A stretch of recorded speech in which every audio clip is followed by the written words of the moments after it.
Hi, I'm Betsy Rosenberg for another edition of Green TV, this one coming to you from Glasgow once again. Very excited to introduce my next guest. She is a peer. She is a broadcast media professional from way back. And she also, like me, took up the green beat. We've been wondering where everybody is, right? Decades ago, in fact. Well, what can we say? We were ahead of our time. Joan worked for several networks. She's written for many big magazines, Forbes. If I listed them all, she would fall asleep because it's 10 o'clock in Glasgow. And I really appreciate you staying up late for us. Been wanting to get you on now that you've had a few days or maybe more than a few to be on the ground in Glasgow. Would just like to start with your general impressions. Is it what you expected? More hopeful, more pessimistic? You know, getting really mixed signals here in the States from reports. A little of all of the above. I think the biggest frustration is actually with the organization of the event in terms of not having everything in one place and things written in UN speak. So I gotta cut them a lot of slack because they produced this in the middle of a damn pandemic with 30,000 people from all over the world. And it's hybrid, it's in person, it's virtual.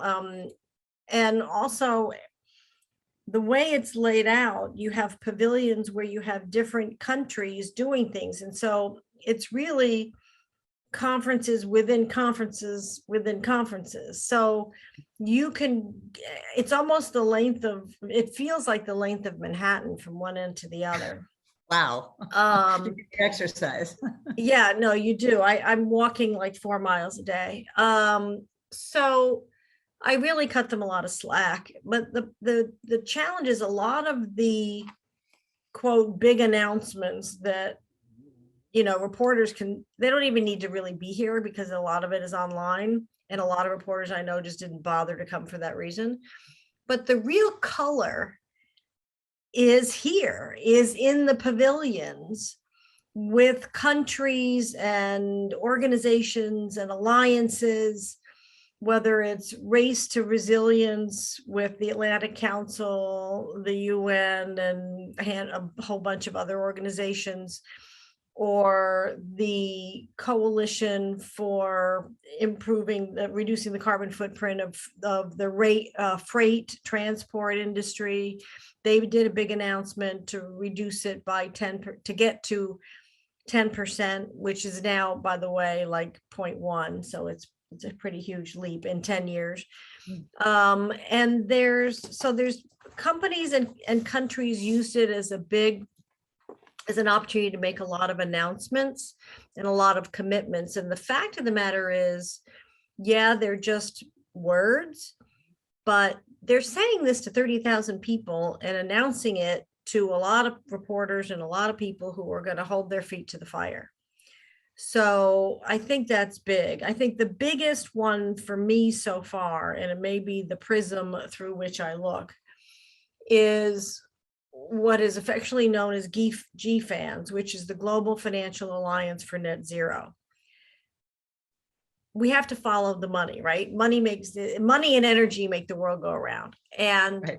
This is 450 companies in 92 countries committing 120 trillion with a T dollars to basically shift the financial system to focus on net zero and not fund dirty industries.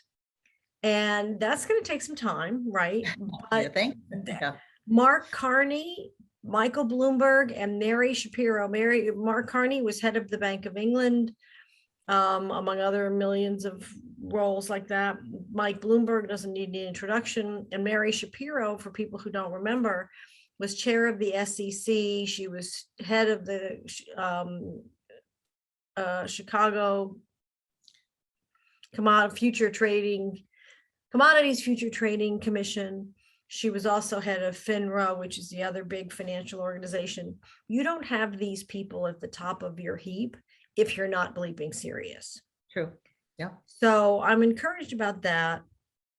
I'm also encouraged about the entrepreneur community And a lot of discussion that I've had, and I wrote about this in Forbes, I wrote about GFANs in Forbes, and I wrote about the new, is this kind of a redefined vision for the UN? Because if there was ever a moment when the nations of the world need to be united, we're all sharing the same planet, then this would be it. And we really need that. And I interviewed some pretty interesting people about it. I interviewed Gillian Tett, who was US managing editor of the Financial Times. She's now editor at large and of the FT and chair of their editorial board.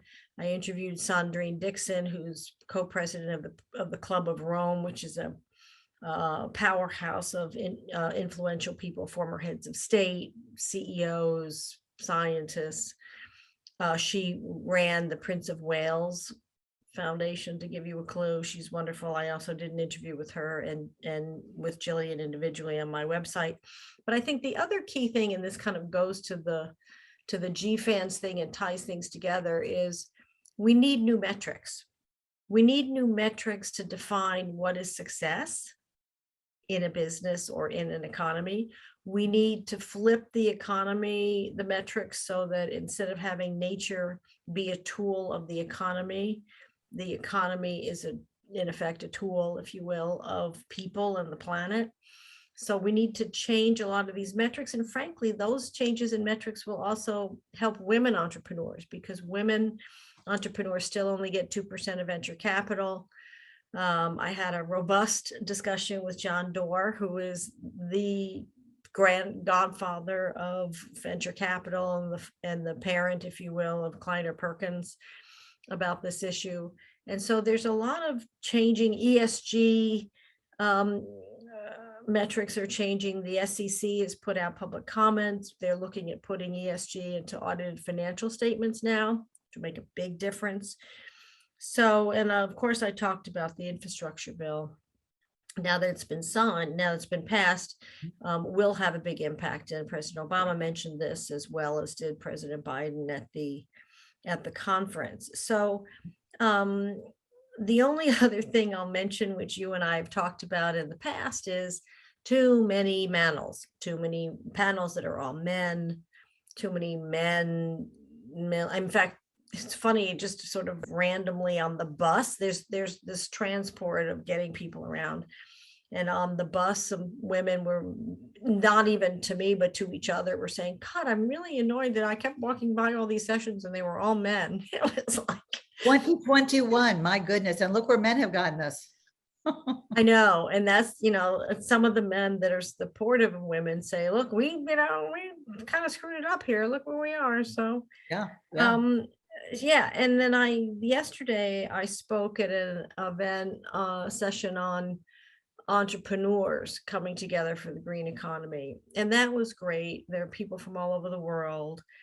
And again, there's this issue of metrics and funding, but metrics of what is success as much as what are the metrics you need to get funded. Because when you're looking at doing businesses that preserve nature, you can't look at the same kind of ramp up. You can't look at the same kind of traction. You can't look at, where are you in what stage of the business? And that especially affects women entrepreneurs. So, I think that's kind of the high level version of, a bunch of phrases of things that I've noticed. Mm-hmm. And did you attend any women's events? I know you have a podcast we should mention, Electric Ladies. So I know that's a particular focus of yours, as it should be, as it is to me too. I don't know how far you got. I know you had a lot of things you wanted to attend that were women focused. I know I saw something yesterday, climate leaders, female climate leaders. I'm going to forget her name, Osprey Lake. I don't know why I forget Oriole Osprey Lake. I don't know if you were at that one, but that was interesting. And this came up, why are there so few women? And saw one with Julia Jackson of Jackson Winery, and talking about the whole, movement towards soil restoration and regeneration, and it was all women, and that was really refreshing. And that did come up, the fact that this is all too rare, although they did have a male moderator, come to think of it. So what have you experienced there, besides the fact that there's too few of us being represented, but probably more than ever? Yeah, well, I've been in sessions that were a lot of women. In fact, I was in one today, interestingly enough, on heavy transportation, which was 4 women and 2 men, which was kind of interesting. And that, so that was so you have that too. And this was not a panel about women. They just happened to have that many women. In fact, it was funny at one point, the moderator was a woman from the Aspen Institute, in fact, and I said, I like your ratio, and she started laughing. I didn't attend the event that you're talking about yesterday because I was speaking at other events. Good for you. I know it was Gender Day, and so people were kind of talking about that. And there was an event on women in transport, which again, I missed because I was speaking at another event. Well, good for you. Tell us what you spoke about. Give us highlights from that.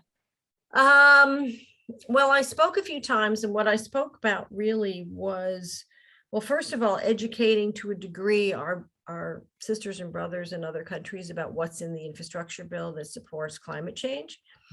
And also about how funding is done for some entrepreneurial organizations in the United States, particularly on the government side, because a lot of these people were saying they didn't have they needed XYZ kind of funding. And so I mentioned SBIR grants and things like that. But I also mentioned that we need both. We need the top-down approach from regulation, and we need the bottom-up approach where we have people demanding it, whether it's green products or whatever, and that you have to take the time to complain. You know, people complain to each other, and you have what I affectionately refer to as the screaming meanies on both sides of the aisle. But you need constructive complaints, and you need to, go on Twitter or whatever your Instagram or whatever your social media preference is, and both compliment and complain about some of these things. And because they have to listen to that. And frankly, it's in writing, it's social media, but it's in writing.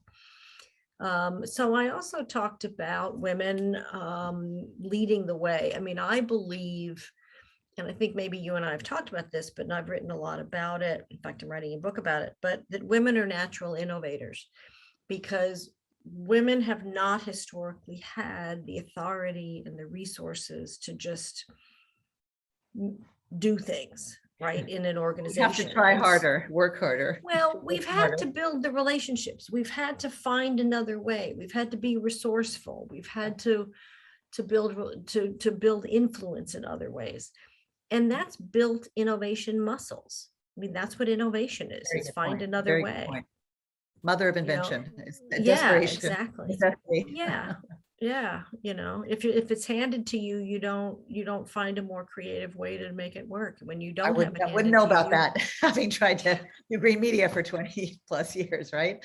Well, let's hear it for the pioneers, especially the female ones. So speaking, since you do focus so much on the financial side of things, which is so critical and something that frankly, I don't focus enough on, what is the sense of, the global South not getting enough funding, the developing nations that has been promised? That keeps coming up as a recurring theme, but I don't know that I've seen anything that's been solidified in terms of new commitments, or at least a decision to follow through on the commitments that have been made. Well, funny you should ask, because they did announce today, and I was pulling it up to talk to you about, and while you're looking, I'll just say that right before we came on, there was a very encouraging announcement that President of China is going to meet with President Biden, I think as early as next week. And surely this will be part of the conversation. Maybe China heard that people are getting a little fed up with them wanting to be a global leader, but not showing up at, all the major global. Yeah, not they to mention got they're the primary emitter of emissions. Yeah, they got a lot of flack for not being here. So, okay, so 30 countries at the World Leaders Summit, 30 countries agreed to work together to make zero emission vehicles the new normal by making them accessible, affordable, and sustainable in all regions by 2030 or sooner. A number of emerging markets are agreeing to accelerate the transition to zero emission vehicles in specifically emerging markets, India, Rwanda, and Kenya. I'm reading from an announcement from the forum. Hot off the press. Yep, that's fine. Yeah. Launch of the new World Bank Trust Fund that will mobilize $200 million over the next 10 years to decarbonize road transport in emerging markets and developing countries. This goal is guiding the Zero Emission Vehicle Transition Council. They love acronyms, ZEVTEC, which will today focus on emerging markets and developing economies to discuss how international collaboration can support their global transition. And 19 governments have also stated their intent to support the establishment of green shipping corridors, Yes. through including deploying zero emission vehicles in support of ports around the world, including in developing countries. And so there's more commitment there. I think the bugaboo still is, well, you developed using dirty fuel, why can't we? But what we really want them to do is learn from our mistakes and leapfrog to a clean economy. I heard some claim that China was saying that they're a developing country, so they shouldn't have to, be part of the ones paying for developing countries. Like, you can't be both. Sorry. Yeah, I heard that too. I think all it got was a bunch of Snickers, frankly. Funny and not funny, right?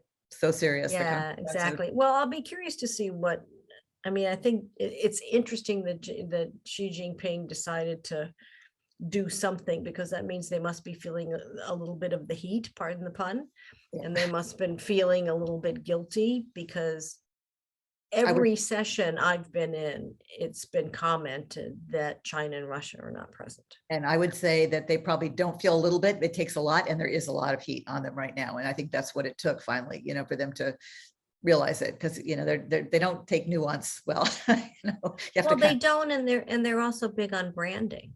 And so when they see their brand getting tarnished, I saw graphics today in this session about the use of dirty fossil fuel transport in those countries. And I got to tell you, the biggest ones were China and Russia. China and Russia. So I can send you some slides if you really want your eyes to glaze over, but well, yours are probably going to glaze over. You've been at this how many days now? 14 to be precise. 2 weeks. Wow. So is it energizing and exhausting? Probably both. It is. That's exactly right. It's energizing and exhausting. By the way, since we are Americans, I've connected with a lot of Americans. One of the sessions today was led by a woman who heads up, in effect, heavy transport for the California Air Resources Board. So that was kind of fun to see her. I used to work for Chrysler's Global Electric Motor Cars, and Mary Nichols, who's the head of CARB, has been driving our cars forever. Yeah, I remember her. There's this campaign called Don't Be Fueled, Mothers for Clean and Safe Vehicles, back in 2002. And we interviewed her quite a bit. And yeah, she's been at this. She's great. Yeah, she's a treat. Yeah. But there's been a lot, I'm impressed with the business community stepping up. There's this whole business pavilion you can't see it, but business pavilion for climate leadership. There's also been a lot on kids. There's this, obviously Obama spoke to kids yesterday, day before, but also there are a lot of of course they had the protests of only 100,000 people in Glasgow City Central demonstration. Yeah, but 2 of them, Friday and Saturday. But the other thing is that there's a whole wall. I did a video today of a wall of letters from children about wanting education to reflect climate change, and wanting, their adults to do something about it and things like that, which I thought was very encouraging. So, but they're having to clean it up. Well, no, that's been my focus. My target audience has not been the young people. It's because they get it.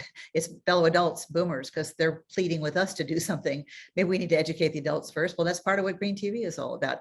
I have to ask you before I let you go, because I'm sure you're tired, and really appreciate you joining us late hour for you. This this revelation that the biggest delegation there is the fossil fuel industry. Has that percolated there? Because that was like yesterday's news. I don't know if Democracy Now! Broke that, but I heard it first there. It's really disappointing to hear that. Maybe it shouldn't be surprising, but what do you make of that? I had not heard that. Something That's like not 500 something delegates from representing fossil fuel industry, and that was the largest delegation of, formal delegations, I guess. Well, I'm not surprised because they have the strongest delegation on K Street, lobbying Capitol Hill, which is why we only got $555 billion for climate change in the infrastructure bill, and why the other one is, we'll get a lot. It's a lot better than it would have been without it. But they put a lot of money into this. They know how to work this system. Clearly, they've been very successful at the expense of and they've been then they've been doing it a long time, and they've been doing it successfully. And so I haven't really paid attention to those kinds of things. I've been paying attention to what's really going on the ground. And just because they have the largest delegation there, that doesn't necessarily mean that they're going to get the largest piece of the pie, because people are pissed off at them. Yeah, I'm kind of surprised that they even self-identified as that, but maybe there's some formal process where you have to. Well, I would love to be a fly on the wall in those meetings, see, do they actually have the chutzpah to be still doing their, profit first only over planet? Well, they're all saying they're investing in renewable energy, and they're, cleaning up their act. Publicly, yeah, saying that. But BP declared they were going to be net zero by, I think it's 2040. I can't remember, maybe 2035. So when a friend of mine who's a senior executive there told me that, I said, so does that mean you're getting out of the oil and gas business? Beyond petroleum, wasn't that what they tried to make BP? Yeah, it used to be before the Gulf of Mexico oil spill, and then they had to give that up. Yeah. So I think they should have a big seat at the table, because they're the biggest problem, and they need to have. I don't hate the oil companies, because we need everybody at the table, and you can't influence people if either you or they are not at the table. So and also, we're all using fossil fuels right thing. now. We're all part of the problem. We're using it because we don't have better choices, and that's what we need to do, is have systemic change, obviously. So no, I think to vilify the fossil fuel industry is too simplistic. And so one of my few complaints with Jane Fonda, she thinks it's all fossil fuel industry's fault. And I put some blame on mainstream media, which has neglected to take up the beat as seriously as we have. But we're all part of it. We all have to make these changes, despite their desire to continue with their successful products, shall we say, indefinitely. So any last thoughts before I let you get some sleep? I'll be curious to see what the final announcements are on Friday and Saturday. I'll be on a big silver bird, so I won't necessarily see them in real time. But and they're trying to finish by close of business on Friday. I don't know if they will, but it's more important that they get the right kinds of commitments than that they just, punch a time clock. So I'll be curious to see what other commitments come out of it, and how the mechanisms are put in place to track these. Yes. And this is where the UN, to the point of the story I wrote today, really has an opportunity to have a new mission and be energized. There's plenty of criticism of the UN, and deservedly so, but it is the only body where everybody comes together. And even though they have no enforcement capacity, they have the convening capacity, the negotiation capacity, and the opportunity to facilitate holding countries and companies accountable.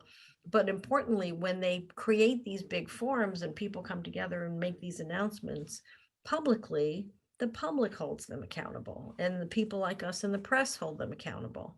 I think that is the biggest, most hopeful takeaway, is that more people than ever are watching in the world. Like this one feels so different from 2 years ago.